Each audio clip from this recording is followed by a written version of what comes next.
جی دوستو، بھارت میں زبردست انتخابات ہوئے. سب سے پہلے تو بھارت کے لوگوں کو مبارکباد. الیکشنز بڑے فری اور فیئر ہوئے اور اس کے نتیجے میں بھارتیہ جنتا پارٹی کی جو پوزیشن ہے بہت کمزور ہوئی.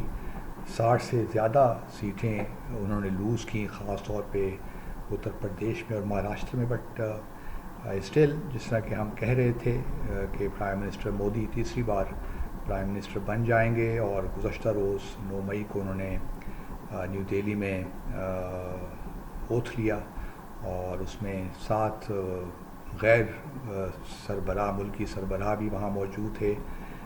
میانمار اور پاکستان اور افغانستان کو انوائٹ نہیں کیا گیا. But any case that is a different story. معاملہ کچھ یوں ہے کہ بہت سے لوگ مجھ سے یہ سوال پوچھ رہے ہیں پاکستان میں خاص طور پہ کہ کیوں بھائی، کیونکہ کچھ بھارتی لوگوں کا بھی خیال تھا کہ اگر بھارتیہ جنتا پارٹی 230 240 سیٹیں لیتی ہے تو اس صورت میں جو این ڈی اے کی کچھ پارٹیاں ہیں، مثال کے طور پر جنتا دل یونائٹڈ ہے نتیش کمار صاحب کی، یا ٹی جو ہے نائیڈو صاحب کی جو ایک ہے T D P Telugu Desam Party, یہ جو لوگ ہیں یہ بھی مودی صاحب کو چھوڑ دیں گے، الائنس کو چھوڑ دیں گے. بہت ممکن ہے کہ یہ کانگریس کو پریفر کریں، کیونکہ نتیش کمار صاحب کا بھی اور نائیڈو صاحب کا بھی کچھ پولیٹیکل ریکارڈ ایسا ہی رہا ہے. تو اب یہ ان دونوں پارٹیز نے یہ فیصلہ کیا کہ نہیں جی، ہم نے این ڈی اے کے ساتھ ہی رہنا ہے اور مودی صاحب کی حکومت ہی کو سپورٹ کرنا ہے. اور پھر آبویسلی اس میں بڑی ہارڈ بارگینز بھی ہوتی ہیں جو کہ I am sure Nitish Kumar صاحب نے بھی کی ہوں گی اور نائیڈو صاحب نے بھی کی ہوں گی. اب دیکھنا یہ ہے کہ کون سے پورٹ فولیوز ان کے منسٹرز کو ملتے ہیں، یا آیا نائیڈو صاحب لوک سبھا کی جو اسپیکرشپ ہے وہ لینے میں کامیاب ہوتے ہیں کہ نہیں ہوتے، اور کون سی اہم وزارتیں ان کو ملیں گی. That is important. لیکن جو ہم جانتے ہیں مودی صاحب کو، اس میں تو لگتا یہی ہے کہ جہاں تک ڈیفینس، فائنانس، ہوم اور فارن افیئرز اور فائنانس، یہ تو مودی صاحب اپنے ہی پاس رکھیں گے، اور باقی دیکھتے ہیں کیا صورتحال بنتی ہے. لیکن یہ بات بالکل درست ہے کہ مودی صاحب کی وہ صورتحال نہیں رہی جو کہ 2014 میں تھی، یا خاص طور پہ جو 2019 میں تھی. تو جب ان کے بہت سے بی جے پی کے آبجیکٹیوز تھے، خاص طور پہ سول یونیفارم سول کوڈ کے حوالے سے جو باتیں ہو رہی تھیں، اور جو بہت سی آئینی ترامیم وہ کرنا چاہتے تھے، تو وہ اب وہ ایک لحاظ سے چونکہ بی جے پی کی پوزیشن کمزور ہو گئی ہے، اس وجہ سے جو اندرونی حالات ہیں اس پہ نائیڈو صاحب اور نتیش کمار کی پوزیشن یا ان کے بھی جو پرسپیکٹیوز ہیں بڑے امپورٹنٹ ہو گئے ہیں. لیکن میں نہیں سمجھتا کہ فارن افیئرز میں یا فارن پالیسی کے میدان میں مودی صاحب کس طرح بھی کمزور ہوں گے. وہی جو ان کا ایک انداز ہے وہ اپنائے رکھیں گے. اور ابھی چونکہ بہت سی میٹنگز آ رہی ہیں اس سال، تو وہ بھی وہ اٹینڈ کریں گے. تو بہرحال ایک اچھا الیکشن ہوا. اب سوال یہ پیدا ہوتا ہے کہ نائیڈو صاحب نے اور نتیش کمار نے کیوں جوائن کیا مودی صاحب کو. دیکھیے، بات بڑی سمپل سی ہے، کیونکہ اگر نائیڈو صاحب اور نتیش کمار صاحب جو ہے جو یو پی ہے اس کو جوائن کرتے، جس میں کانگریس اور باقی کچھ 22-23 پارٹیاں ہیں، تو وہاں ان کو کیا ملنا تھا.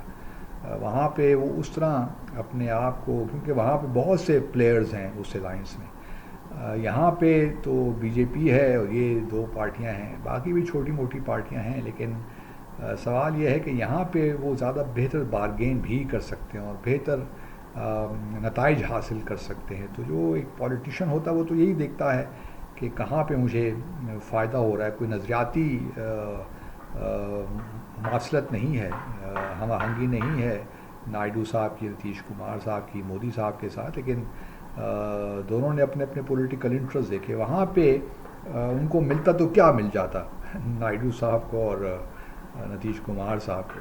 وہاں تو بہت سی پارٹیاں ہیں، اور چونکہ ساری پارٹیاں امپورٹنٹ ہوتی، وہ یوں کہہ لیجیے کنگ میکرز ہوتی، تو وہاں پہ ذرا بارگیننگ مشکل ہو جاتی. یہاں تو ان کو معلوم ہے کہ کنگ میکرز جو ہیں وہ ہم 2 ہی ہیں، تو یہاں پہ ان کو زیادہ کچھ ملنے کے امکانات ہیں.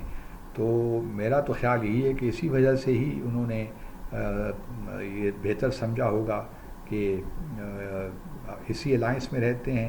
اور پھر دوسری بات یہ بھی ہے کہ جو اخبارات ہم پڑھ رہے ہیں کہ شاید کانگریس نے یا جو یونائٹڈ پروگریسو الائنس انہوں نے کوئی اتنے ایفرٹ بھی نہیں کی. شاید ان کو معلوم تھا کہ اس وقت نائیڈو صاحب کو یا نتیش کمار صاحب کو اپنے ساتھ لانا بڑا مشکل ہوگا.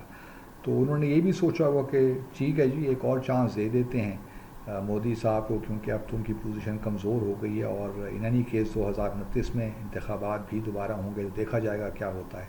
دوسری ایک اور بڑی امپورٹنٹ بات دیکھنا یہ بھی ہے کہ آیا مودی صاحب 5 سال اپنی حکومت کمپلیٹ کرتے ہیں کہ نہیں, کیونکہ مودی صاحب کا ہی بنایا ہوا ایک انڈرسٹینڈنگ یا کہہ لیجیے پریکٹس انہوں نے شروع کی کہ جو 75 ایئرس کا ہو جاتا ہے اس کو وہ فارغ کر دیتے ہیں. ہم نے اڈوانی صاحب کے بارے میں بھی دیکھا اور ایک دو اور لیڈرز بھی جو تھے پرانے ان کو بھی دیکھا, جوشی صاحب وغیرہ کو. تو اب مودی صاحب 2 سال کے بعد 75 سال کے ہو جائیں گے.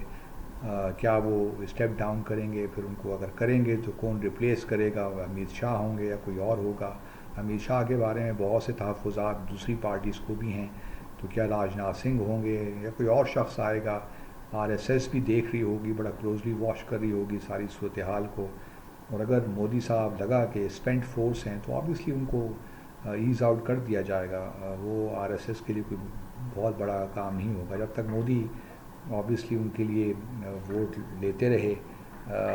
اس وقت تک تو حالات ٹھیک ہی ہوتے ہیں, لیکن جب ایک سیاستدان یا یہ ہر شعبے میں ہی کہا جا سکتا ہے کہ جب آپ once you outlive your utility تو پھر بات ختم ہو جاتی ہے. تو مودی صاحب کی بھی ایک ویو چلی تھی 2014 میں, اور وہ ویو 2019 میں اور زیادہ ہوئی. 303 سیٹیں صرف BJP نے لیں, تو بہت ہی اسٹرانگ پوزیشن میں تھی. اب وہ مودی صاحب کی جو ویو ہے وہ اب آہستہ آہستہ ختم ہوتی جا رہی ہے. اور اگر وہ بوجھ بن گئے 2029 سے پہلے وہ اسٹیپ ڈاؤن نہیں ہوتے, اور اگر 2029 میں وہ بوجھ بن گئے تو آبویسلی پھر کوئی اور لیڈر آ جائے گا.